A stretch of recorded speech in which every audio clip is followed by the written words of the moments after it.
My name is Stephen Seremba. I'm from Uganda and I'm 33 years old. Yes. The reason as to why I came to, let me tell you something about my background. I am from Kampala, the capital city of Uganda, and I faced a lot of issues because of my sexual sexual orientation. Like I'm a gay, so I've been facing a lot of discrimination, persecution from the police, money extortion, like from the apps of the grinder, so many cases. So around April, I was banned from my society by the chairman, the LC1 of.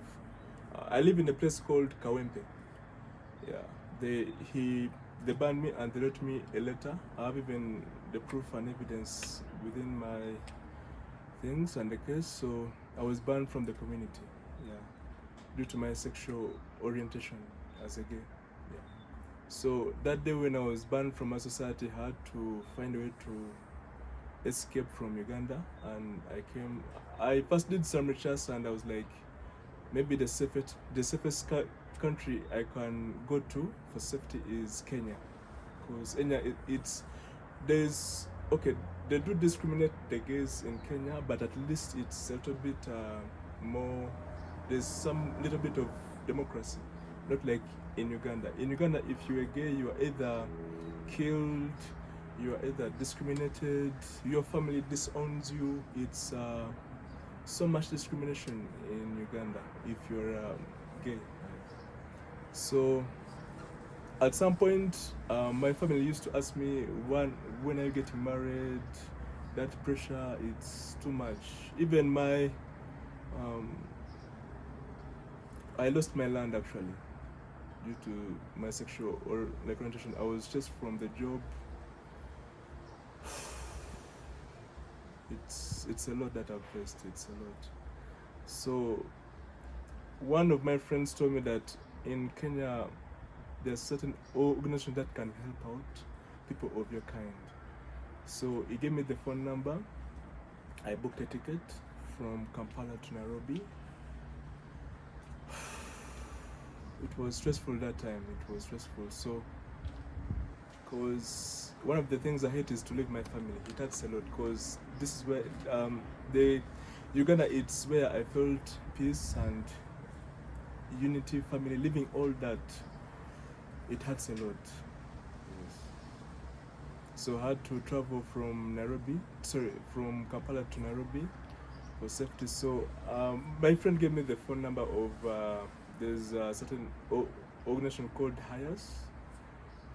So the HIAS people, when I reached within Nairobi, I had to run to their headquarters in Nairobi. So they told me, apparently we don't have enough space to put you in, but we have got another association like a Freedom House. So they called our chairman, Mr. Ziwa, to help me out. So that's how I came to be here. Yes. So also, living here has made me feel at peace and we get some problems, like sometimes we lack food, but thanks to the beautiful organization like Free Hushiku, they have helped us with funds, support. That's how we kind of survive. Otherwise, things are not easy also in Kenya, because also they also target the kind of the LGBT. Actually, homosexuality is not allowed in Kenya. It's illegal.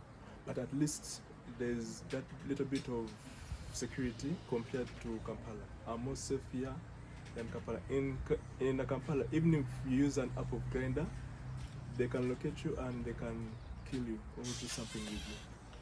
So, did you get outing while you were in Kampala? Yes. By using app, those kind of app? Sorry, come again? So, did you get outing? Did you get outing by using like app like Grindr? Yeah. Yes, I used to, but Oh, actually, there's a situation. I used Grindr app, and these people, they were pretending to be gays, but they just wanted money from me. They said, "You either give us money or we shall report you to the police." One of the two. So I had to give them the money, which is very bad. So actually, it's not even safe to use Grindr in Uganda. It's not safe because that's how the police locate where the gays are. They pretend to be gays. Then if you come to their place, they arrest you. They take you to police. Either you give them money, bribe, or they take you to arrest you. And the situation is quite similar here in Kenya, right?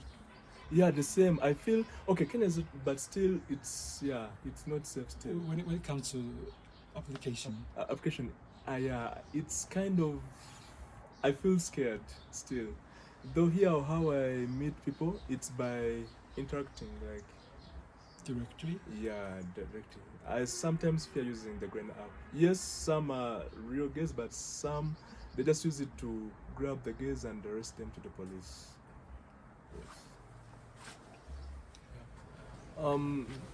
It's like, how can I say it? When you try to, most of the gay people I know, they live in secret. If you expose yourself, it's very dangerous.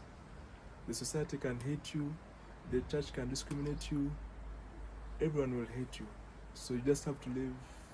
But what hurts me is that I've spent so much time working, building wealth, and I wanted to come back home to get married to the person I love. And I left my boyfriend back in Uganda. So we could not marry, because in Uganda, same sex you cannot marry. It's illegal. Also in Japan, Also in Japan. you cannot. Ooh, it's terrible. There are only 3 countries that in Asia that accept same-sex marriage. Same-sex marriage, yeah. So in Uganda, it isn't accepted. So that's one of the things that made me leave my country, because I'm old now. I'm getting old, 33 years. I have to get with someone, I have to marry someone. So for me to do that, it's not impossible in my country, or even within Kenya. It's not possible. I cannot get married. But at one time, I wish I could get married or something like so. But I cannot. Are you planning of resettlement to another country or live in Africa forever?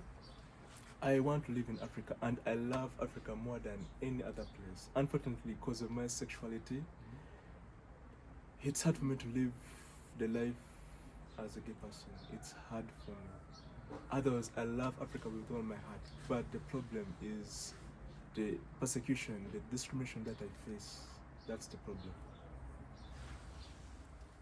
The only thing that I pray is that Africa changes and they accept gays. That's my only wish. That's my only prayer. Otherwise, yeah, resettlement would have been okay. I don't care which country, as long as the country allows me to be who I am and it allows me to be the gay person that I am. I have no problem with it. Within African continent? Any, as long as it accepts me for who I am. Otherwise, if I am in a country whereby I'm discriminated, life will be terrible for me. Like the problems I faced in Uganda, they are horrible, very horrible. At some point, I had to pay the police because they wanted to do it's called annual examination. They check you, they bend you over, they check you to see whether you are gay or not. It's very horrible. I had to pay them money so that they cannot do that to me. Yeah. In the case of if you're caught as a gay person in Uganda, there's what they call annual examination or annual inspection. They check your anus to see whether you do practice homosexuality. For the drug dealers, they also do the same, but mostly they check their stomachs and see whether they have got some bit of drugs. So that's how inspection is done. Actually, about the point of, most people think that some African countries like South Africa, there is same sex that is allowed, but I have friends who have moved to, like, okay, 2 countries have been declared in Africa whereby homosexuality is okay, Rwanda and South Africa. But I've got 2 friends, one went to South Africa, one went to Rwanda. the one that went runner was killed. It's a lie. In Africa, I don't think there's any safe country whereby you feel fully as yourself as a gay person. Even in South Africa, still people are being killed because of their sexuality. But not by police officers. By the people, yes. And it's hurting that the religion that we believe in, the Christianity, Islam, the religions are the ones that are even pushing that agenda to kill the homos. Yeah. And you didn't talk about the drug. So drug users. For the drug traffickers, the drug dealers, they're not examined like we examine it. No, for them it's a different case. They have to go at their place and they check whether they do drug stuff like that. Yeah. In Japan, annual expectation for drug dealers are very common. So if Japanese donors listen to your stories, they might think that police might think of you getting into drug dealing. Drug related crimes. No. It's no. Actually, the UN sent a message to our government of Uganda and they said that annual examination, it's very bad. It's illegal. Even the government says so. No. The UN told our government not to do it, but the government still does it. But it's illegal. Yes, worldwide by the UN. Yes.